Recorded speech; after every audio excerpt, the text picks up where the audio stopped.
Hello fellow scientists, I'm Ezegius Wolf, and welcome back to Abiotic Factor. Today we'll be going over 10 things that I wish I knew and you should know before playing Abiotic Factor. These are things in the game that aren't explicitly explained to you, and may take you a little bit of time to stumble into without a guide. Thankfully, I've done all the research, so you don't have to. We won't be spoiling any of the story details in the game here, but there might be some minor spoilers for items and enemies within the footage. If you find anything useful in the video, hit like and subscribe. If there's any tips that you have that I haven't mentioned here, leave them in the comments below. Let's get started. First on the list, before we even start playing the game, is the settings and the sandbox options. The team at Deepfield Games has put a lot of love into making a game that can be molded to your personal experiences, but also accessibility. In the audio, we have not only the standard master, sound effects, music, and voice chat sliders, we also have the sliders for individual sound elements of the game. For anyone who's sensitive to certain sounds, this is a huge inclusion. Things like footstep volume can be turned right down, as well as pager volume that's used in the multiplayer game. The big element of this though is misophonia, which is a sensitivity to certain sounds, such as breathing and chewing. Next in the accessibility tab, we have a bunch of options to adjust, including a range of toggle functions for game controls, such as running and crouching, and both an arachnophobia mode that relates to a particular enemy in the game, and a mode called emetophobia, which relates to the phobia of vomiting. This feature turns off all of the sound and animation relating to those features, and instead you'll get a notification that you've lost food and water. This also works in multiplayer, so if another player doesn't have that turned on, but you do, you won't see them vomit or hear any of that either, which is a great accessibility feature. Finally, when you are starting a game for the first time, you can click on the advanced settings, or if you are loading a game, you can click on the sandbox settings. And from here, you'll be able to adjust the world settings of the game so you can play at your level and make the experience as hard or as easy as you like. The other great thing about this is it doesn't impact your ability to get achievements if you like to chase those down.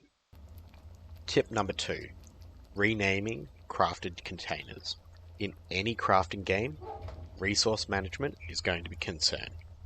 Thankfully, any craftable storage container can be renamed, and when it is, it will display that name on the front of the container, making it easy for you to organize your base effectively.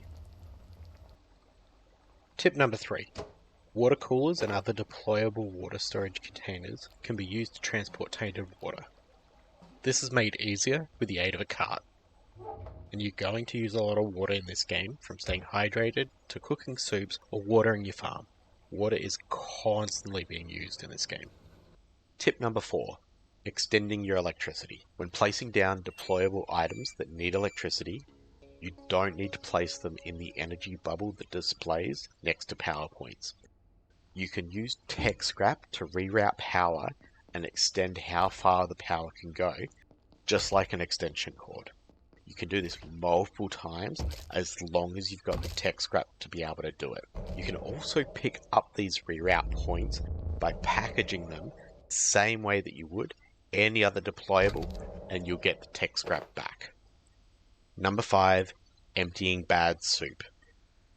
Early on, when you're trying to discover soup recipes, you're going to make a lot of bad soup. You can empty this out by going into your inventory, clicking the right mouse button, and selecting pour on ground. This way, you won't have to eat the bad soup and risk getting sick.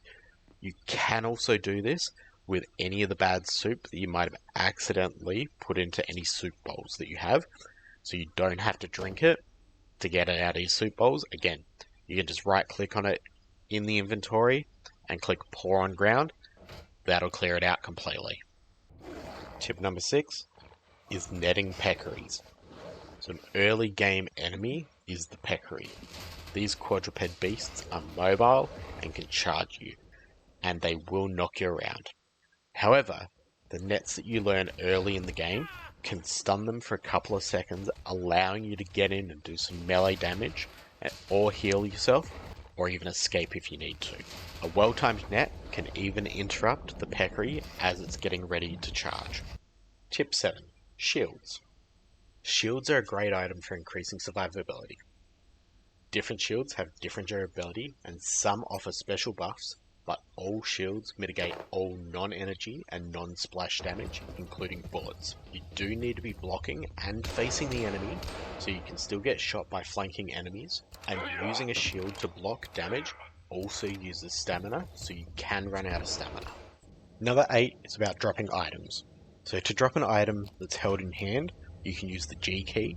You can also do this from your inventory, and this is actually how you end up trading with various NPCs located throughout the game, including the security guard in the starting area. Take the desired item, hover over the area where you want to drop it, and then press the G key, and this will drop the item into the receptacle to create the trade with the NPC. Tip number 9, wall lights. Wall lights do not require a power source. This means that you can light up a starting area, your bases, or regularly travelled paths easily and save your torches for when you're exploring uncharted areas. And finally, tip number 10. An easy to miss detail is this feather down by the hotbar in your inventory.